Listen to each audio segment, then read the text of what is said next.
ना हारना जरूरी है, ना जीतना जरूरी है। जिंदगी एक खेल है, इसे खेलना जरूरी है। नमस्कार दोस्तों, स्वागत है आपका डीबीएम न्यूज चैनल में। और आज के इस विशेष मुलाकात में हमारे साथ मौजूद हैं शिवानी गुप्ता जी। दोस्तों, शिवानी जी देवनगरी ऋषिकेश से हैं और स्पोर्ट्स क्षेत्र में अपना भारी योगदान दे चुकी हैं। शिवानी जी मार्शल आर्ट्स में देश को इंटरनेशनल गेम्स में रिप्रेजेंट कर चुकी हैं और कई पदक अपने नाम कर चुकी हैं। 2016 में वियतनाम एशियन गेम्स में उन्होंने पार्टिसिपेट किया है। 2021 में आबू धाबी एशियन चैंपियनशिप में 2 रजत पदक जीते। 2022 में एशियन चैंपियनशिप बहरीन में उन्होंने पार्टिसिपेट किया और 2023 में वर्ल्ड चैंपियनशिप किक बॉक्सिंग जो पोर्टुगल में हुई थी, उन्होंने वर्ल्ड रैंक 5th हासिल करी। वो पिछले 20 वर्ष से लगभग स्पोर्ट्स के क्षेत्र में और स्पेशली मार्शल आर्ट्स के क्षेत्र में निरंतर सक्रिय हैं और निःशुल्क प्रशिक्षण वो आज महिलाओं को देती है और सेल्फ डिफेंस के लिए उनको जागरूक करती है। आज हम विशेष मुलाकात में बातचीत करेंगे शिवानी गुप्ता जी से और जानेंगे उनके बारे में।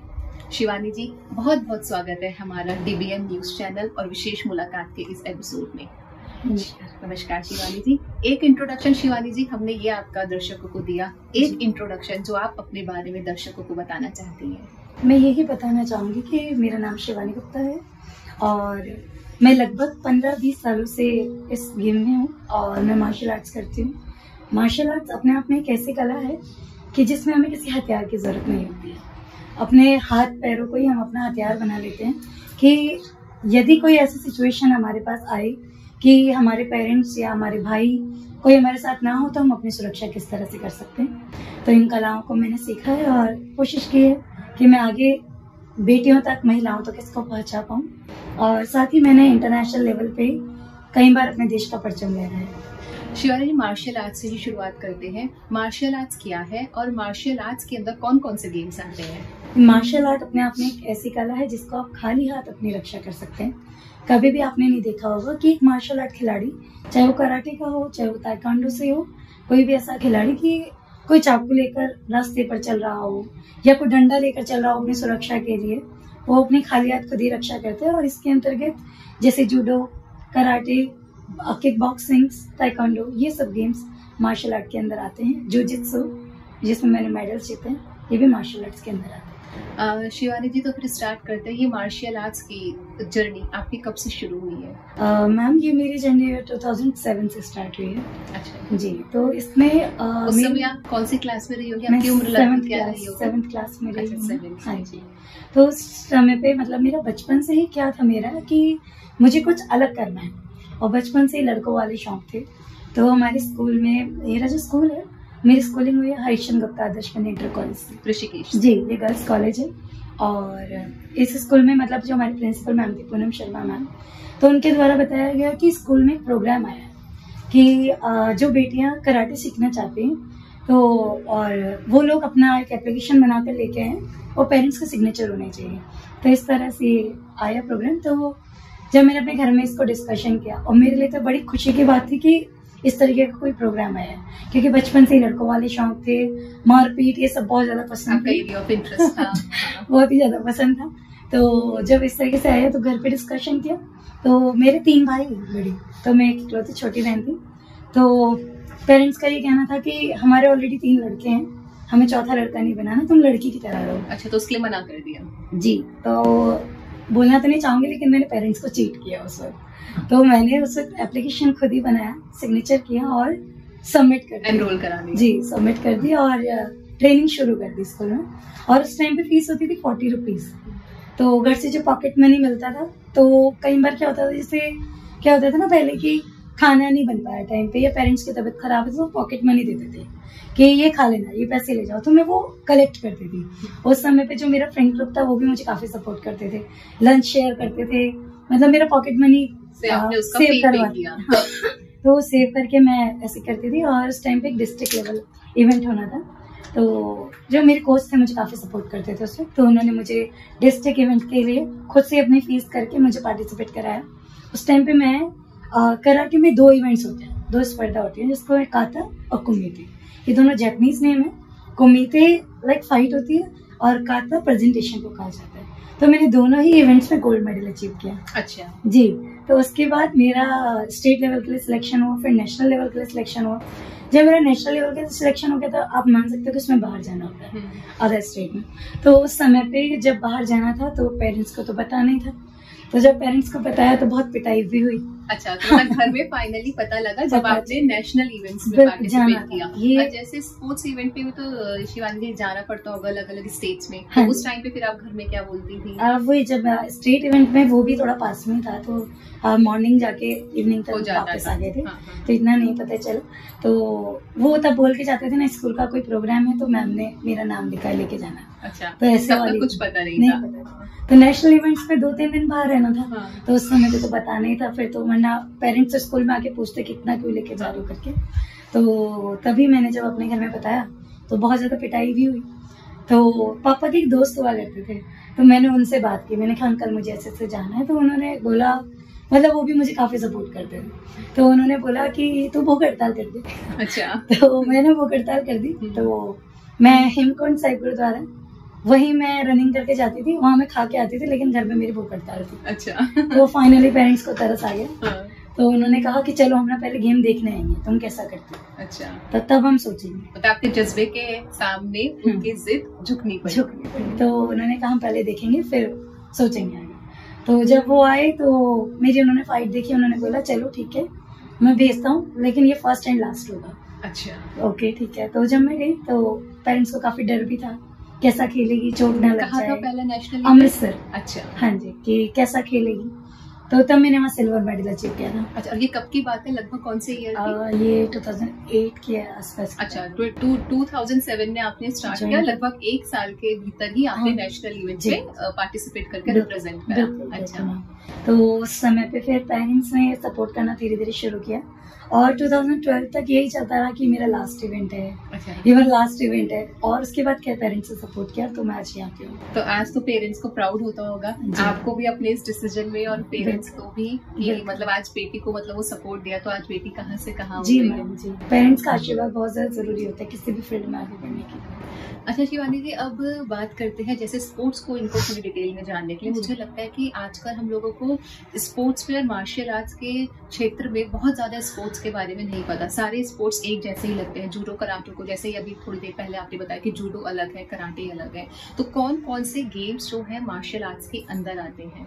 मैम जैसे अभी आपने जूडो और कराटे की बात की है तो काफी लोग जैसे आपने देखा होगा कि गेम का इतना ज्यादा नॉलेज नहीं है, तो जूडो और कराटे को एक ही गेम समझते हैं। वो सोचते हैं जूडो कराटे एक ही गेम है। जैसे मैं ट्रेनिंग देती हूँ तो मेरे पास भी जैसे कुछ लोग आते हैं कि मेरी बेटी को जूडो कराटे सीखना है, जबकि दोनों गेम डिफरेंट है। तो या तो जूडो या फिर कराटे है, तो आप ये बोलो मुझे दोनों गेम की ट्रेनिंग चाहिए, जबकि जूडो और कराटे दोनों अलग अलग। अच्छा, क्या डिफरेंस है दोनों में? कराटे गेम जो है मैम उसमें किक और पंचेस का यूज होता है, टच एंड बैक होता है, उसमें पॉइंट वाइज गेम है वो। और जूडो जो है वो थ्रो गेम है, उसमें थ्रो करने के पॉइंट मिलते हैं, थ्रो करके पीठ टच करनी होती है, उसमें इस तरीके से पॉइंट मिलते हैं। जूडो है और कराटे थोड़ा डिफरेंट है। अच्छा, थ्रो करके मतलब जमीन में ऐसे पटक? हाँ, पटक के पीठ टच करनी होती है जूडो। और इसी तरीके से किक बॉक्सिंग है, किक बॉक्सिंग में किक और पंचेस का यूज होता है। किक बॉक्सिंग और कराटे में ये डिफरेंस है कि कराटे टच एंड बैक है और किक बॉक्सिंग थोड़ा हिट गेम है, उसमें हिट करना होता है। उसमें काफी सारी कैटेगरीज होती हैं, मतलब रिंग कैटेगरीज होती है। जैसे आप देखते होंगे WWE, उसमें रिंग लगा होता है, ऐसे इसमें रिंग भी होता है। लो किक्स होता है, K1 होता है, फुल कांटेक्ट होता है। फुल कांटेक्ट में आप फुल हिट के साथ उसको मारते हो, तो इस तरीके से होता है। और जुजुत्सु गेम है, ये भी मार्शल आर्ट्स का ही गेम है।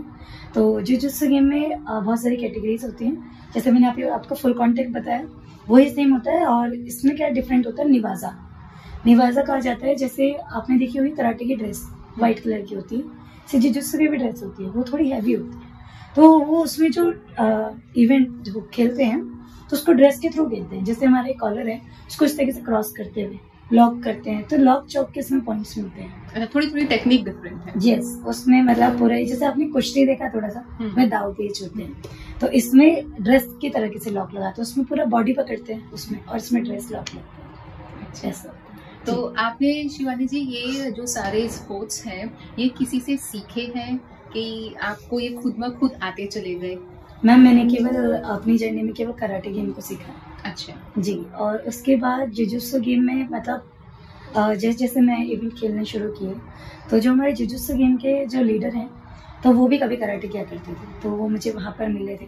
फिर उन्होंने मुझे जुजुत्सु गेम के लिए अप्रोच किया, तो मैंने बोला कि चलो मैं देखती हूँ। फिर मैंने धीरे धीरे इस गेम को यूट्यूब पे सर्च किया, सीखा किस तरीके से होता है। तो मेरी यूट्यूब के माध्यम से ही मैंने जुजुत्सु भी सीखा और यूट्यूब के माध्यम से मैंने किक बॉक्सिंग सीखा। और मतलब फर्स्ट टाइम मैं अपनी टीम लेके गई, बच्चों को पहले मैंने सिखाया, टीम लेके गई। फिर मैंने देखा किसके दाव पेच किस तरीके से हकीकत में लगते हैं। फिर मैंने वहाँ से कुछ और सीखा, फिर मैंने खुद भी खेला उसको। तो मैं यही मानती हूँ कि कोई भी अगर कोच है तो पहले खिलाड़ी के रूप में खेलो और फिर सीखो। अच्छा जी, तो मतलब आपकी कोचिंग ये मान सकते हैं कि आपकी 50% कोचिंग जो हुई है वो आपने खुद से यूट्यूब के माध्यम से करी है।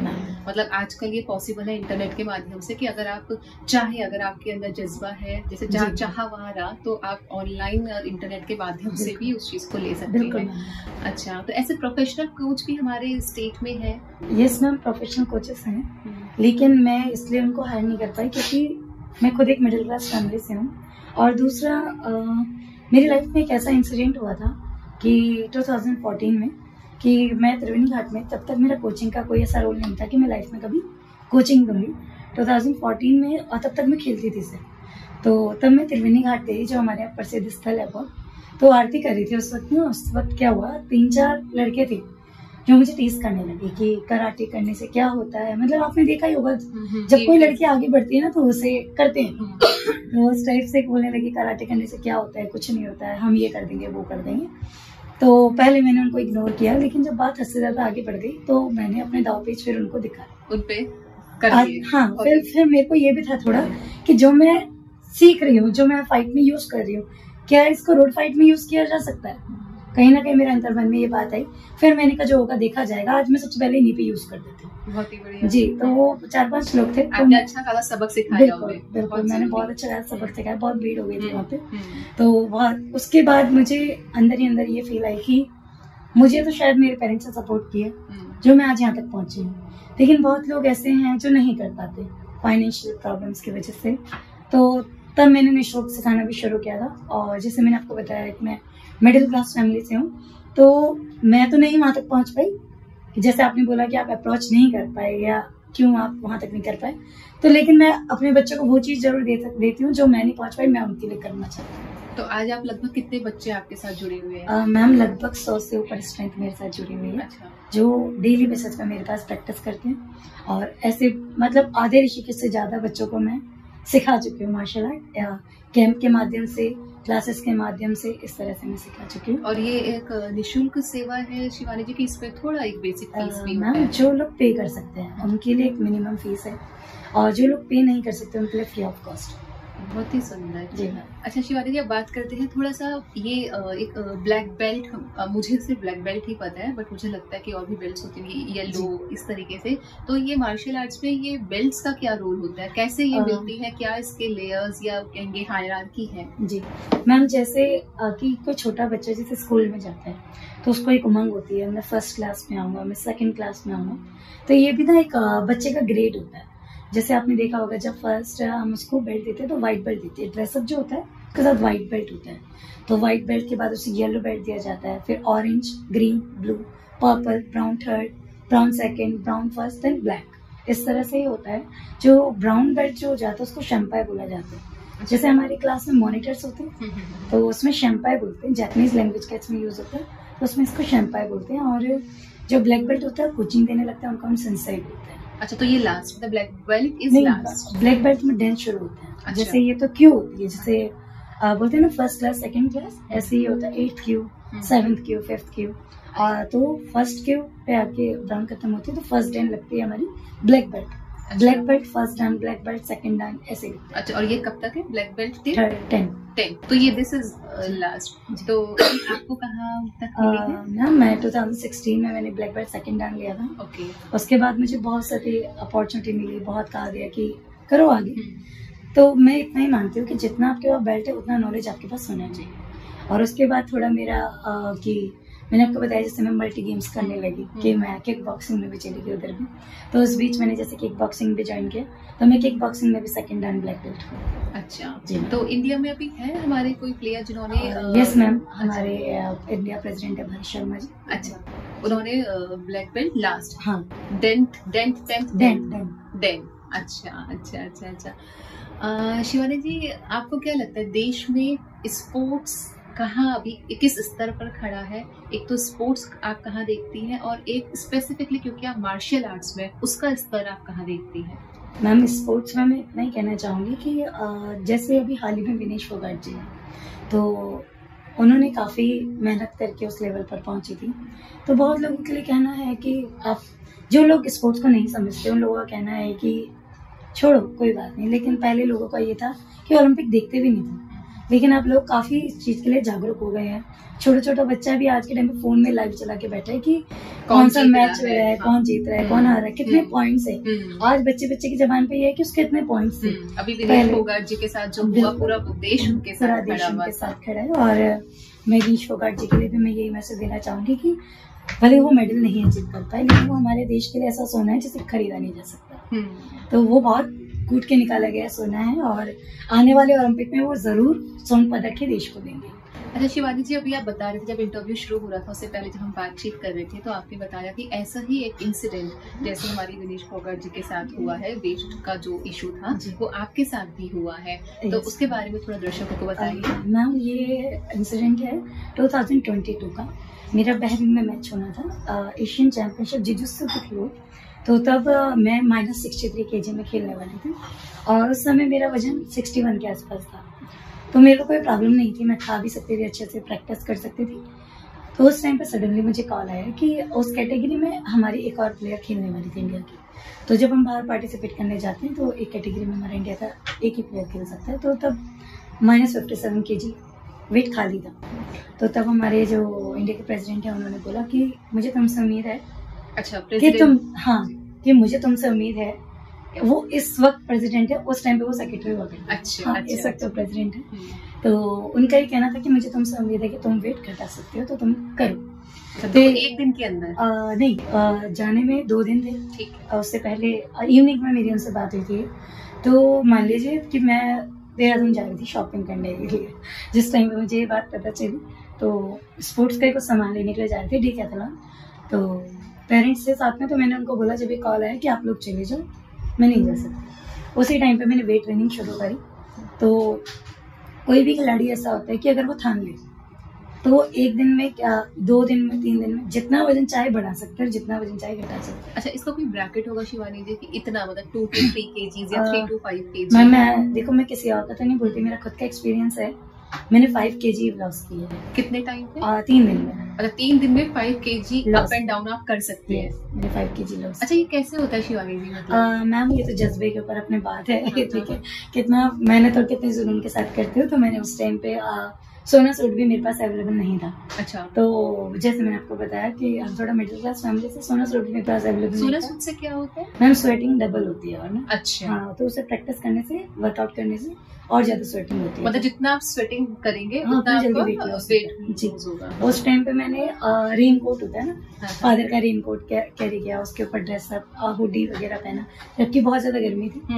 हुडी वगैरह पहना, और मैंने ऋषिकेश में नटराज चौक है, नटराज चौक से श्यामपुर से पूरा कोयलघाटी की तरफ से पूरा रनिंग लेके मैं 1-1.5 घंटे में पहुंची इधर घर। तो जब मैंने अपना वेट चेक किया तो लगभग 500-600 ग्राम ही कम हुआ होगा। तो उसके बाद मॉर्निंग में चेक करने के लिए गई त्रिवेणी घाट। तो बोलते खाली पेट चेक करो तो ज्यादा सही आता है। तो आपको पता है कुछ मशीनें भी खराब रहती है। तो सुबह जब मैंने वेट चेक किया, एक मशीन पर मेरा वेट आया 57 kg। तो मैं शॉक भी थी कि इतनी जल्दी तो लॉस हो नहीं सकता। लेकिन फिर मैंने दूसरी मशीन पे चेक किया तो वही 60 kg कुछ था। तो सेम डे ही मुझे दिल्ली के लिए निकलना था, हमारी फ्लाइट थी नाइट में। तो मैं वहाँ पे, मतलब मैं भरत मंदिर इंटर कॉलेज है, मैंने वहाँ पे रनिंग लगानी शुरू की, बहुत ज्यादा रनिंग लगाई। उसके बाद ये कब से, कौन सा महीना होगा ये? मार्च मतलब मार्च अप्रैल जब प्रॉपर गर्मियां होती है, हाँ। तो आपने रेनकोट पहन के हाँ। और ऊपर से और ताकि स्वेटिंग ज्यादा हो। बिल्कुल। मतलब आपसे बात करके पता लग रहा है शिवानी का कितना हमें तो ये दिखता है पदक आए और बिल्कुल। कितनी खुशी वाली चीजें जी। हैं, बट जो पीछे उसका स्ट्रगल है, बिल्कुल। मतलब बोलते हैं ना हर एक चीज आसान नहीं है। बिल्कुल। मतलब मार्च अप्रैल की धूप में रेनकोट पहन के आप दौड़ लगाया और जी। गर्मी में इतना स्वेटिंग करके बिल्कुल। आपने फिर वो फाइनली आप अचीव कर पाए। इंडिया को पहला मेडल देने वाली मैं थी। आपकी मेहनत रंग लाई शिवानी जी, जी। बिल्कुल। मतलब कितना एक टफ है ये कि पहले तो आपको खाना पीना कुछ नहीं है, क्योंकि जी। आपको अपना वेट कंट्रोल करना है। जी। उसके बाद आपको अपने आप को इतना एग्जॉस्ट कर देना है, मतलब बिल्कुल। हाथ पैर करके सब बिल्कुल। आपने पूरी अपनी एनर्जी लॉस, और उसके बाद आपको गेम में पार्टिसिपेट करना Yes, है ma'am. और फिर आपको मेडल लाना है। Yes, ma'am. मतलब काबिले तारीफ है शिवानी जी ये, मतलब Thank you. इतना स्ट्रगल इसके बिल्कुल। पीछे है। सीरियसली मुझे आपसे बात करके ही पता चल रहा है कि ये सब की कहानियां होती है। जी। मतलब बिना खाए आपको खेलना है और बिल्कुल। फिर परफॉर्म करना है। बिल्कुल मैम, तो ये मेरे लिए बहुत बड़ी अपॉर्चुनिटी थी। इससे पहले मैंने 2021 में भी सिल्वर मेडल जीता था, लेकिन जो उस मेडल को जीतने की खुशी थी उसके पीछे मेरी पूरी मेहनत लगी हुई थी। तो उस समय पे मैंने ये किया, तो तब ऐसा। अच्छा, और ये स्पोर्ट्स के क्षेत्र में मतलब अपनी पहली बड़ी जीत को किसे मानती है, कौन से इंसिडेंट? मैम एक तो ये बहरीन वाली को, और दूसरा अभी मैंने लास्ट ईयर 2023 में मैंने वर्ल्ड चैंपियनशिप खेली पोर्टुगल में, किक बॉक्सिंग, और उसमें मेरी पूरे वर्ल्ड में मेरी कैटेगरी में 5th रैंक मेरी रही है। ये मेरी अब तक की सबसे बड़ी अपॉर्चुनिटी रही है, और बाकी सभी की ब्लेसिंग्स मेरे साथ हमेशा रही है, मेरे क्षेत्रवासियों की, और जो हमारे खेल प्रेमी हैं, गणमान्य लोग हैं, उनकी ब्लेसिंग्स मेरे साथ रही है। और अभी हाल ही में मैं उज्बेकिस्तान वर्ल्ड कप खेलने जा रही हूँ। अच्छा। Yes ma'am. अच्छा, ये वो वर्ल्ड कप है। हाँ। और किस कौन से स्पोर्ट्स में? Kick boxing. अच्छा शिवानी जी, एक मिलता हुआ सवाल है कि ये अलग अलग, जैसे आपने बोला कि जुजुत्सु है, किक बॉक्सिंग है, तो इतने मल्टीपल स्पोर्ट्स में कैसे आप अपनी एक्सपर्टीज गेन कर लेती है? मैम जब एक मैंने चीज देखी है कि कराटे प्लेयर जो होता है ना, वो हर जगह मतलब किसी भी गेम को सीखने में उसको ज्यादा मेहनत नहीं लगती है, क्योंकि कराटे एक बेसिक गेम है। आप कभी भी देखेंगे कि किसी अदर गेम में, मैं मार्शल आर्ट्स की बात कर रही हूँ केवल, कि जैसे आप बॉक्सिंग देखेंगे तो बॉक्सिंग वाला कराटे को जल्दी से नहीं सीख पाएगा, लेकिन कराटे वाला बॉक्सिंग को कर लेगा। अच्छा। कराटे वाला जुजुत्सु गेम को कर सकता है, जुजुत्सु वाला कराटे को नहीं कर सकता है, क्योंकि कराटे एक टच एंड बैक है जिसमें उसकी स्पीड कंट्रोल रहती है। अच्छा। तो वो स्पीड को कंट्रोल भी करना चाहता है और स्पीड को खोलना भी जानता है, जबकि अदर गेम जो है जैसे किक बॉक्सिंग है उसमें हिट वो स्पीड कंट्रोल नहीं कर पाएगा जल्दी से। तो कराटे वाला प्लेयर हर जगह खेल सकता है, और यही शायद मेरा बेसिक पॉइंट और प्लस पॉइंट रहा है कि मैं इतनी गेमों में आज पार्टिसिपेट कर पा रही हूँ। अच्छा, अगर आपने कराटे सीख लिया तो आप बेसिक जो है डिफरेंट गेम्स भी, उससे रिलेटेड गेम्स आप खेल सकते हैं, थोड़ी बहुत टेक्निकलिटी में डिफरेंस होता है। अच्छा शिवानी जी, थोड़ा सा सेल्फ डिफेंस के बारे में बात करते हैं, क्योंकि आप सेल्फ डिफेंस का प्रशिक्षण हमारी महिलाओं को, बच्चों को देती आ रही है। कितना जरूरी है आजकल के टाइम पे सेल्फ डिफेंस? बिल्कुल मैम, मैं यही बोलना चाहूंगी कि जैसे अभी हाल ही में आप देख रहे हैं कि मौमिता देवी जिनका मेडिकल कॉलेज में ही उनका आर्जिकल मेडिकल केस जो हम लोग आजकल न्यूज़ में देख रहे हैं, छोटे छोटे बच्चे, उसके बाद भी कितने केसेस ऐसे आ गए हैं। तो मैं यही कहूंगी कि देश में आज के समय पे 3 साल के बच्चे से लेकर 70 साल तक की महिला सुरक्षित नहीं है। तो मेरा पेरेंट्स से यही अनुरोध है कि आप पढ़ाई की तरफ ध्यान दे रहे हैं, बहुत अच्छी बात है, पढ़ाई कराइए, डांस सिखाइए, सभी कलाएं सिखाइए, लेकिन साथ ही साथ ना उनको मार्शल आर्ट की क्लासेस कराइए, क्योंकि एक क्लास भले आप कम पढ़ाओ, ये चीजें जरूर सिखाओ ताकि कभी भी ऐसे कोई सिचुएशन आए तो वो बच्चे अपनी आत्मरक्षा खुद कर सके। हर जगह पेरेंट्स साथ नहीं जा सकते, हर जगह भाई बहन साथ नहीं जा सकते, कई सिचुएशंस ऐसी होती है कि दरिंदे अपने घर के पास ही होते हैं, हमें बाहर जाने की भी जरूरत नहीं है। तो बच्चे को आत्मरक्षा खुद ही करना आना चाहिए, जिसके लिए पेरेंट्स का मार्शल आर्ट्स को लेकर और सेल्फ डिफेंस को लेकर सक्रिय होना बहुत ज्यादा जरूरी है। और इसी को देखते हुए अभी 2020 के आसपास एक केस हुआ था हाथरस में, जिसमें लड़की का रेप हुआ था और उसके बाद उसकी जीभ काट दी गई थी। तो उसके बाद मैंने एक प्रण लिया कि मैं जैसे पहले तो मैं स्कूल में कैंप लगाती थी कि स्कूल के माध्यम से, तो उसमें केवल एक स्कूल के बच्चे सीख पाते थे। फिर मैंने सोचा मैं एक ओपन कैंप लगाऊंगी जिसमें कहीं का भी बच्चा आ सकता है। तो हमारे यहाँ त्रिवेणी घाट प्रसिद्ध स्थल है, वहां पर मैंने एक कैंप लगाने की सोची और मैंने डायरेक्टली एक फ्लेक्स प्रिंट कराया और उसको सोशल मीडिया के माध्यम से, फेसबुक के माध्यम से प्रमोट। यस, ये कब की बात है? 2020-21 की, जब ये कोविड टाइम चला। अच्छा, कोविड के टाइम की बात है। तो काफी लोग इधर फंस भी गए थे, कोविड के टाइम पे नहीं आना जाना हो पाया लोगों का, तो उस टाइम पे मैंने ये किया और काफ़ी लोगों का मेरे को सपोर्ट मिला कि तुम करो, बहुत अच्छा काम कर रही हो। लेकिन जिस दिन कैंप होना था उससे एक दिन पहले रात को मुझे काफ़ी धमकी भरे फ़ोन भी आए। अच्छा। हाँ, कि नहीं लगाना। जी, इस तरह से नहीं लगाना है कि अगर तुम करोगे तो ये तुम्हारे लिए अच्छा नहीं होगा। तो मतलब सेल्फ डिफेंस की कोचिंग नहीं देनी है। नहीं देनी। फोन करने वाले कौन, कुछ पता चला कौन? नहीं ना, तो उन्होंने नाम बताया और फिर मेरा फोकस ये था कि मुझे वो करना है। मेरा फोकस ये नहीं था कि मेरे को नहीं जानना है कि ये लोग कौन है। तो उस समय पे हमारे यहाँ ऋषिकेश थाना में एक सर होते थे, SHO थे हमारे थे शाह जी। तो वो मुझे एक छोटी बहन की तरह मुझे प्रेम देते थे। तो मैंने उनको रात को फ़ोन किया परेशान होकर कि मैं क्या करूँ। तो मैंने उनको बताया कि इस तरीके से मुझे फ़ोन आ रहे हैं। तो उन्होंने मुझे एक ही बात की है, जब कोई आप समाज में अच्छा काम करने निकलते हो तो बहुत लोग आते हैं, रोकने वाले बहुत लोग आएंगे। और उन्होंने मुझे यही बात कही कि आप करो, देखो अगर कुछ होगा तो लेने मैं ही आऊँगा, ठीक है। तो आप मेरी छोटी बहन, आप करो, मैं देख लूँगा जो भी होगा। तो मैंने शुरुआत जब की, नेक्स्ट डे मॉर्निंग मेरी 7 बजे की टाइमिंग थी। तो ओपन में जब आप करते हैं ना, स्कूल में तो पता है, देखो आपको बच्चे मिल जाएंगे, कॉलेज में भी बच्चे मिल जाएंगे, अकेडमी में बच्चे मिल जाएंगे, लेकिन जब आप ओपन करते हो वो अपने आप में एक बहुत ज़्यादा चैलेंजिंग हो जाता है। और जिस जगह पे मार्शल आर्ट के लिए कोचेस बहुत सारे हों तो वहाँ तो और ही ज़्यादा चैलेंज हो जाता है एक लड़की के लिए कि क्या सिचुएशन बनेगी। तो जब मैंने किया तो 7:15 हो गया, मुझे कोई नज़र नहीं आया। अच्छा। तो 7:30 के आसपास, आप यकीन नहीं मानेंगे, 170 to 200 के आसपास बच्चे, लोगों की, बच्चों की भीड़ हो गई जो सीखना चाह रहे हैं। जी, उन्होंने ये बोला कि हमें सिखा कौन रहे हैं उन मैम से मिले। और उस वक्त आप यकीन नहीं मानेंगे, मैं अपने साथ सीनियर बच्चे केवल 2-3 ही लेके गई थी और मैं सोची थी मैं सबको कवर कैसे करूँ। तो उस समय पे वहाँ के लोगों ने मुझे काफ़ी हेल्प की, मतलब मुझे, क्योंकि बच्चे लंबे भी बहुत थे, तो उस वक्त मुझे डेस्क वगैरह, माइक वगैरह वो करवाया और उस वक्त बहुत अच्छे से चला। और ये कैंप मेरा केवल 7 डेज का था। तो बेटियों को इतना अच्छा लगा कि उन्होंने मुझे कहा नहीं मैम इस कैंप की रेट बढ़ाओ। तो उनको 10 डेज किया और उस समय पे मेरठ तक के बच्चे मेरे पास थे, क्योंकि वो लॉकडाउन में इधर फंसे हुए थे। अच्छा। तो वो भी आते थे। और एक लड़की थी अभिलाषा सती, जो कि LPU लवली प्रोफेशनल यूनिवर्सिटी में भी लेक्चरर रह चुकी है। अभिलाषा सती, वो लड़की भानियावाला में रहती थी, वो भी लॉकडाउन के टाइम से इधर ही थी घर की। तो वो स्पेशली मेरे पास ट्रेनिंग लेने आती थी। भानीवाला से ऋषिकेश।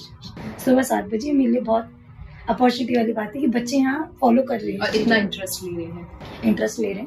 तो 10 डेज इसका कैंप को बढ़ाया।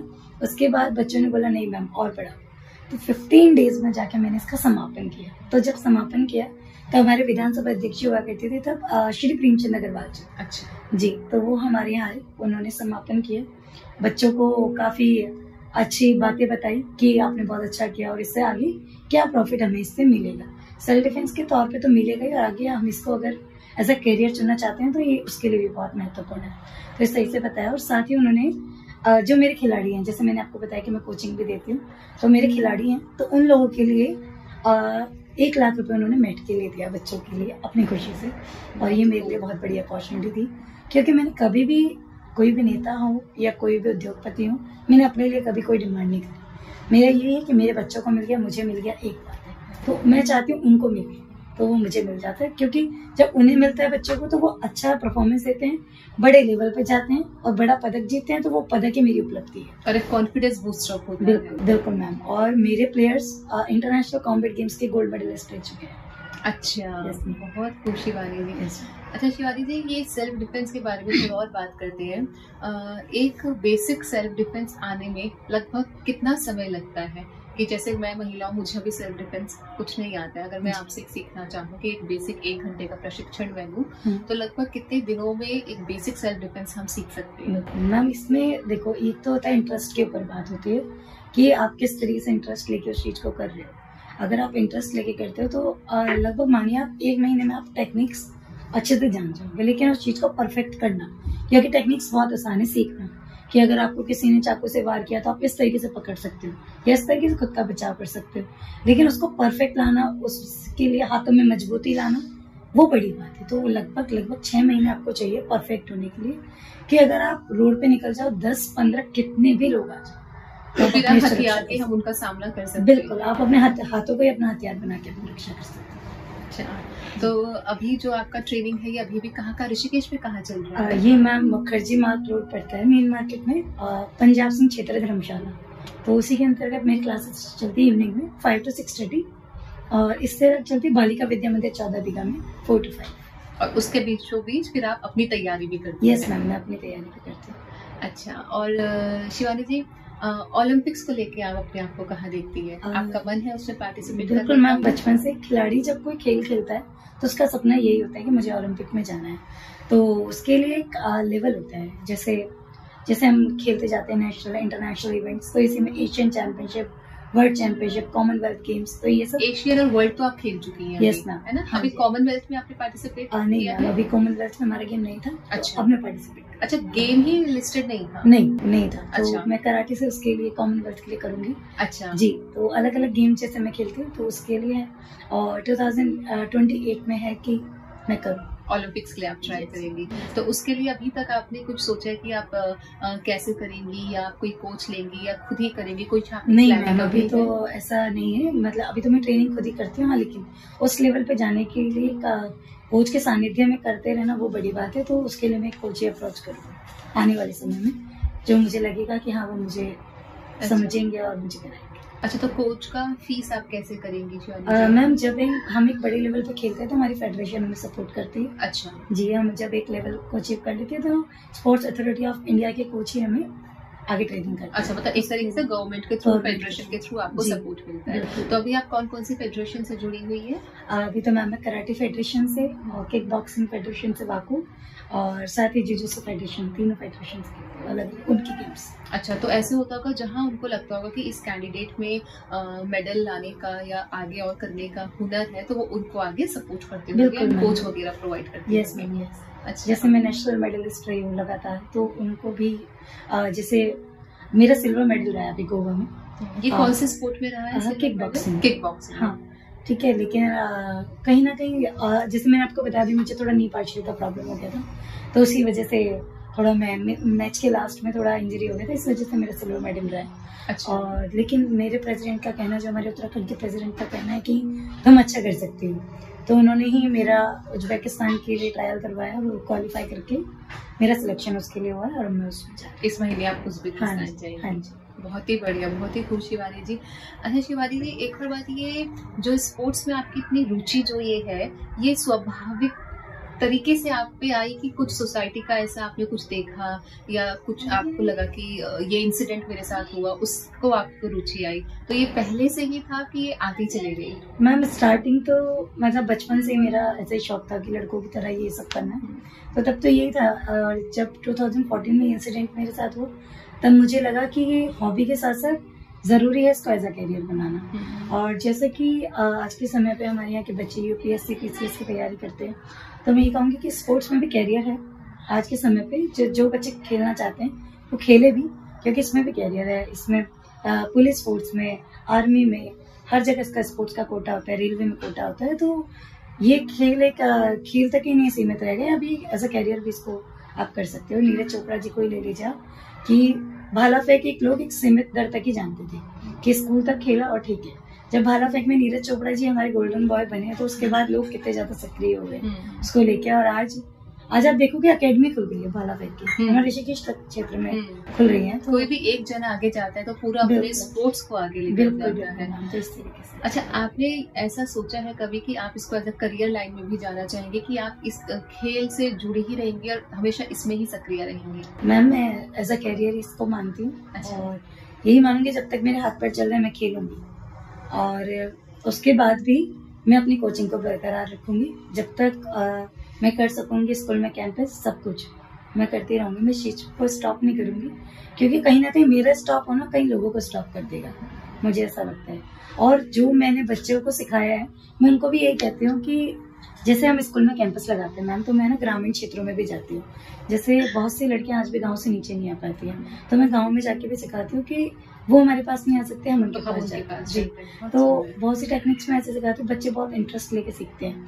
तो जैसे कहीं अपने कजिन से मिलते हैं तो बोलते हैं चलो मेरा हाथ पकड़ना जरा, कि देखो फिर मैं क्या करके दिखाता हूँ। तो इस तरीके से मेरी कला आगे बढ़ रही है, तो मुझे बहुत ज़्यादा खुशी होती है। और ये है कि मैं इसको जब तक कराऊंगी मैं इसको पूरा कंटिन्यू करूँगी। बहुत ही खूब। शिवानी जी, जैसे आपने देश को पूरे विश्व में प्रतिनिधित्व करा है देश का, आपने अलग अलग कंट्रीज आप घूमे हैं, बहरीन, पोर्टुगल, अब आप उज्बेकिस्तान जाने वाली हैं।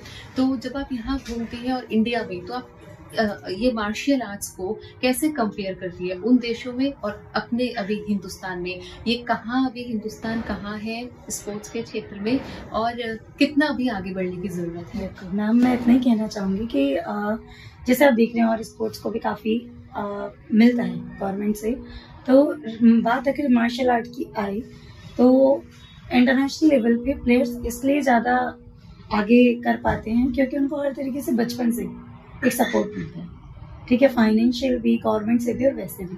और हमारे यहाँ क्या है, जैसे आपने देखा होगा क्रिकेट, वो अभी ओलंपिक में है, इससे पहले नहीं था, तो क्रिकेट गेम को आपने देखा होगा बच्चे बच्चे के मुंह पर कितना उसको बढ़ावा दिया गया है।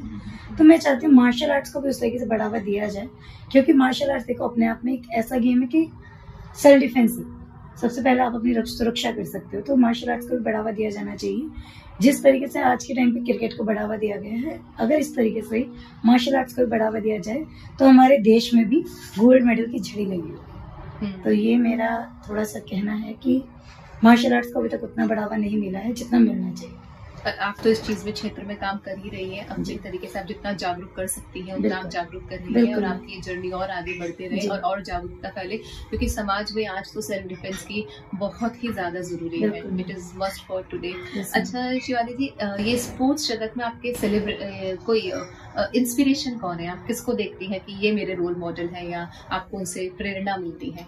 मैम अक्षय कुमार, जो कि कराटे के प्लेयर रहे हैं, और 2010 में मैं अंधेरी कॉम्प्लेक्स गई थी, तो तब उन्होंने हमें मतलब इनविटेशन कार्ड भी दिया था अपने इवेंट में आने के लिए। अच्छा, अक्षय कुमार से भी मिली, उनसे भी मिली हुई, तब वो चीफ गेस्ट थे वहाँ पे। और वही मेरे रोल मॉडल है कि उन्हीं को देख के मैं आगे बढ़ती हूँ कि हाँ किस तरीके से गेम में आगे बढ़ना चाहिए, तो वही है। और बाकी अभी जैसे विनेश फोगाट जी हैं, तो उनको देख के मैं अपने प्लेयर्स को, मेरे जो बच्चे स्टूडेंट्स हैं, मैं उनको भी यही बात बोलती हूँ और खुद भी, कि कभी भी लाइफ में पीछे नहीं हटना है और सिचुएशन कैसे भी है, खुद को आत्मविश्वास को बनाए रखना है। खिलाड़ी को अपनी बॉडी को मजबूत बनाने से सबसे ज्यादा मजबूत बनाता है अपने दिमाग को, क्योंकि कई बार सिचुएशंस ऐसी आ जाती है कि जैसे आपका मैच चल रहा है और सामने वाले पॉइंट्स भी 2 है और आपके भी 2 है, उस समय कुछ सेकंड का रह गया, उस समय पे हमें अपने बॉडी वर्क को ना चला के हमें अपने दिमाग का यूज करना है कि मुझे ये नहीं सोचना कि अगर मैं हार गया तो अगली बार फिर आऊँ, मुझे ये सोचना है आज तो आज नहीं तो कभी नहीं, इस पल में क्या करना है। बिल्कुल, इस पल में मुझे क्या करना है और ये मेडल मुझे चाहिए। तो दिमाग को मजबूत करना बहुत ज्यादा जरूरी है किसी भी क्षेत्र में, और खिलाड़ी को तो कुछ ज्यादा। और स्पोर्ट्स के क्षेत्र में मेंटल इंटेलिजेंस आपके वो देन एंड देयर जो काम आती है, वो उस समय उस जगह में मौजूद रहना, इमोशंस को कंट्रोल करना बहुत ज्यादा जरूरी रहता है। और एक बार मस्तिष्क कमजोर हो जाता है तो फिर ये रहता है कोई बात नहीं नेक्स्ट टाइम, कोई बात नहीं नेक्स्ट टाइम। तो मैंने अपनी लाइफ में कभी ऐसा नहीं रहा कि मैं इंटरनेशनल लेवल पे गई और मैंने मेडल अचीव नहीं किया।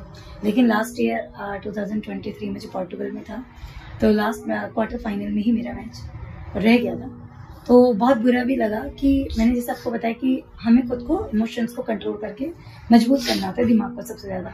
तो कहीं ना कहीं बोलना अलग होता है और जब आती है खुद पे भाव बदल जाते हैं। तो उस टाइम पे मुझे बहुत ज्यादा बुरा फील हुआ कि ये क्या हुआ, मैं बहुत ज्यादा बुरा फील हुआ, बहुत ज्यादा रोई भी। लेकिन अपने आप ही, मुझे किसी की जरूरत नहीं पड़ी कि कोई आके मुझे समझाए, मैंने 10 मिनट में खुद के मेंटल हेल्थ को ठीक किया और कि नहीं कोई बात, नेक्स्ट टाइम यही मेडल है और इसी वर्ल्ड चैंपियनशिप में है। बहुत ही खूब हमारे ये शिवानी गुप्ता जी ने ये बात बोली है, इनसे सीखने के लिए बहुत कुछ है। आज सेल्फ डिफेंस का जो ये मैसेज समाज को देती है, आजकल के समय में ये बहुत ज़रूरी है। मेरा भी निवेदन है हर दर्शकों को कि अपने बच्चों को कितनी भी वो उम्र से है, सेल्फ डिफेंस उन्हें ज़रूर सिखाएं। पढ़ाई लिखाई के साथ साथ अपनी सुरक्षा की जिम्मेदारी भी अपने हाथ में हमें खुद ही लेनी है। आज के इस एपिसोड विशेष मुलाकात में आपने देखा शिवानी गुप्ता जी को। अगले हफ्ते फिर मिलेंगे आपसे किसी गेस्ट ऑफ ऑनर के साथ। तब तक के लिए बहुत बहुत धन्यवाद।